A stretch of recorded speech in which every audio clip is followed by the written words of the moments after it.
अस्सलाम वालेकुम सितारों के सफ़र पर खुश आमदीद। आज की वीडियो इंतहाई अहम है क्योंकि वीनस यानी शुक्र यानी ज़ोहरा का जो ट्रांजिट है वो कैप्रिकॉर्न में हो रहा है, मकर राशि में हो रहा है, बुर्ज जद्दी में हो रहा है। इसके रेप्रिकॉशंस आपके ऊपर क्या पड़ेंगे उस सारी चीज़ों को हम समझेंगे। और वीनस यहाँ पे डब्लिटेशन की तरफ चला जाता है, नीच की तरफ चला जाता है, वीक हो जाता है। उसकी वजह यह है कि कैप्रिकॉर्न जो है उसका लॉर्ड सैटर्न है, शनि है। और सैटर्न जो है वो आपको डिसिप्लिन बनाता है, आपको एक रूटीन देता है, प्रैक्टिकल बनाता है। तो जो वीनस की नेचर है, लव, लग्जरी और जो प्लेजर्स हैं, वो सारी चीज़ें डिसिप्लिन्ड होना शुरू हो जाती हैं, प्रैक्टिकल होना शुरू हो जाती हैं, रिस्ट्रिक्टेड होना शुरू हो जाती हैं। आप ज़्यादा फोकस होना शुरू हो जाते हैं अपनी ड्यूटी पर, अपने एम्बिशंस पर। रोमांस से ज़्यादा आप इन चीज़ों की तरफ फोकस होना शुरू हो जाते हैं। तो वीनस यहाँ पे आपको क्या देने जा रहा है, उन सारी चीज़ों पर हम बात करेंगे। लेकिन उससे पहले दो छोटी छोटी चीज़ें मैं आपको बता दूं कि जिन लोगों को अपना मून साइन नहीं पता वो कमेंट सेक्शन में अपनी ओरिजिनल डेट ऑफ बर्थ लिखें, आपको आपका मून साइन बता दिया जाएगा। इसके अलावा जिन लोगों की ज़िंदगी में मुश्किलात चल रही हैं, प्रॉब्लम्स चल रही हैं और वो क्योर करना चाहते हैं रेमेडीज़ के थ्रू, तो आपकी स्क्रीन पर नंबर आ रहा होगा, व्हाट्सएप पर मैसेज करके आप मैडम एस्ट्रोलॉजर एन बख्श का अपॉइंटमेंट बुक करवा सकते हैं। इसके अलावा हम लाइव भी आना शुरू होंगे और लाइव में हम आपके डायरेक्ट सवालों का जवाब उस दर ही देंगे, लेकिन शॉर्ट रखेंगे। तो जिन लोगों ने सब्सक्राइब नहीं किया वो सब्सक्राइब करें, क्योंकि लाइव में आप लोग कमेंट सब्सक्राइब करने के बाद ही कर पाएंगे। आखिर में छोटी सी बात ये कहूँगा कि हमारे यूट्यूब पर दो चैनल हैं, एक पर एक सीरीज़ आएगी, दूसरे पर दूसरी सीरीज़ आएगी। तो दोनों को सब्सक्राइब कर लें ताकि आपसे कोई भी वीडियो मिस ना हो। जैसे मैंने आपको बताया कि वीनस ट्रांजिट कर रहा है कैप्रिकॉर्न में, तो ये 13 जनवरी से लेके 6 फरवरी 2026 तक ये कैप्रिकॉर्न में रहेगा। लेकिन यहाँ पे दूसरे प्लैनेट्स भी आएंगे, उनको भी हम डिस्कस करेंगे, लेकिन आज की वीडियो में हम वीनस को डिस्कस करते हैं क्योंकि ये पैसे का स्टार है। तो आइए वीडियो को शुरू करते हैं। बात करते हैं जेमिनी मून साइन वालों की, यानी कि मिथुन राशि यानी कि बुर्ज जोजा वालों की। सबसे पहले करियर, फाइनेंस और बिजनेस को देख लेते हैं। तो वीनस आपके 8th हाउस में एंटर करता है, जो कि घर है आपके सडन अप्स एंड डाउन्स का। तो जॉइंट वेंचर्स, स्ट्रेटेजिक गेन्स और हिडन अपॉर्चुनिटीज़ यहाँ पे एक्टिवेट हो जाती हैं। करियर में बिहाइंड द सीन नेटवर्किंग और कॉन्फिडेंशियल डील्स जो हैं वो आप लोगों को अब फ़ायदा देंगी। बिजनेस पार्टनरशिप्स, मर्जर्स हो गए, शेयर्ड रिसोर्सेज हो गई या शेयर्ड बेस्ड जो प्रोजेक्ट्स हो गए, उनमें अब आप लोगों को हाई मुनाफे मिल सकते हैं। इसकी प्रोबेबिलिटी बहुत ज़्यादा बन जाती है। फाइनेंस में इनहेरिटेंस हो गई, शेयर्ड प्रॉपर्टी हो गई, इंश्योरेंस हो गई या लॉन्ग टर्म इन्वेस्टमेंट्स जो हो गई, वो अब आप लोगों के लिए फेवरेबल रहेंगी। इसी के साथ साथ आपके इन लॉस से आपको फ़ायदा हासिल होगा।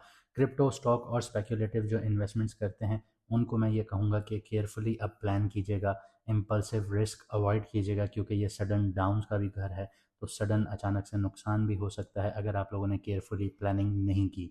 आगे बढ़ते हैं, लव लाइफ, मैरिड और सिंगल्स की बात करते हैं। तो 8th हाउस जो है वो इंटेंस इमोशंस को शो करता है। तो इंटेंस इमोशनल अट्रैक्शंस यहाँ पे बढ़ेंगी और मैग्नेटिक चार्म भी आप लोगों का यहाँ पे बढ़ना शुरू होगा। सिंगल्स के लिए डीप कनेक्शंस और ट्रांसफॉर्मेटिव रोमांटिक एक्सपीरियंस जो होंगे वो अब पॉसिबल होंगे।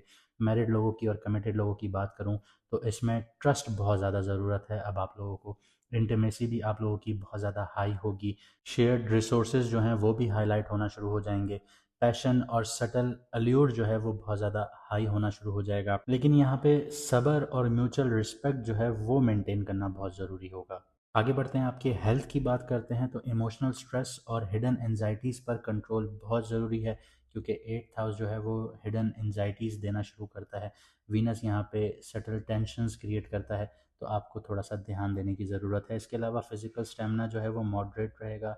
जॉइंट या रिप्रोडक्टिव हेल्थ जो है वो भी इस टाइम पीरियड में हाईलाइटेड रहेगी।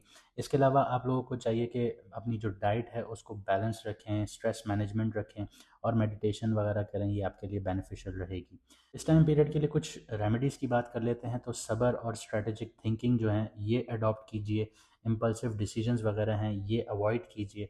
ये आपकी जो बिहेवियरल आप इसमें रेमेडी करेंगे तो ये आपको यहाँ पे बेनिफिशियल रहेगी, आपके लिए फ़ायदेमंद रहेगी। कुछ सदक़े, कुछ डोनेशंस, कुछ दान आपको बता देता हूँ कि फ्राइडे वाले दिन अगर आपको फाइनेंशियल सपोर्ट चाहिए तो किसी नीडी इंसान को डोनेशन कीजिए, सदका कीजिए, दान कीजिए। इससे वीनस स्टेबलाइज होगा। कोशिश कीजिए वाइट कलर की चीज़ें कीजिए, खाने पीने की चीज़ें हों, जैसे दूध हो गया, दही हो गया, चावल हो गए या वाइट कलर की मिठाइयाँ हो गई। तो ये चीज़ें आप लोग सदका या दान कीजिए, ये आपके वीनस को स्टेबलाइज़ करेगा। इसके अलावा सेल्फ डेवलपमेंट पे बहुत ज़्यादा काम की ज़रूरत होगी, जैसे रिसर्च हो गई, क्योंकि 8th हाउस रिसर्च से जुड़ा हुआ होता है। स्ट्रैटेजिक लर्निंग हो गई, कॉन्फिडेंशियल नेटवर्किंग हो गई, इन चीज़ों पर फोकस रखें। हिडन अपॉर्चुनिटीज़ जो हैं वो मैक्सिमाइज़ होना शुरू होंगी। कोई भी डील कर रहे हैं, किसी को बताइए नहीं जब तक वो हो नहीं जाती। तो इन चीज़ों पर आप फोकस करेंगे, रिसर्च पर फोकस करेंगे, तो ये चीज़ें आपको फ़ायदा देना शुरू करेंगी, क्योंकि वीनस यहाँ पे आपके लिए पॉजिटिवली एक्टिव होना शुरू हो जाएगा। तो जैसा कि मैंने आपको वीडियो के शुरू में बताया कि आप हमारे यूट्यूब पर दोनों चैनल सब्सक्राइब कर लीजिए, ताकि आप हमारी आने वाली कोई भी सीरीज़ मिस ना करें, ताकि आपको प्रॉपर गाइडेंस मिलती रहे। जो लोग अपॉइंटमेंट बुक करवाना चाहते हैं, उनके लिए व्हाट्सएप का नंबर सामने स्क्रीन पर आ रहा होगा। आप व्हाट्सएप पर मैसेज कर मैडम एस्ट्रोलॉजर एन बख्श से अपनी कंसल्टेंसी ले सकते हैं।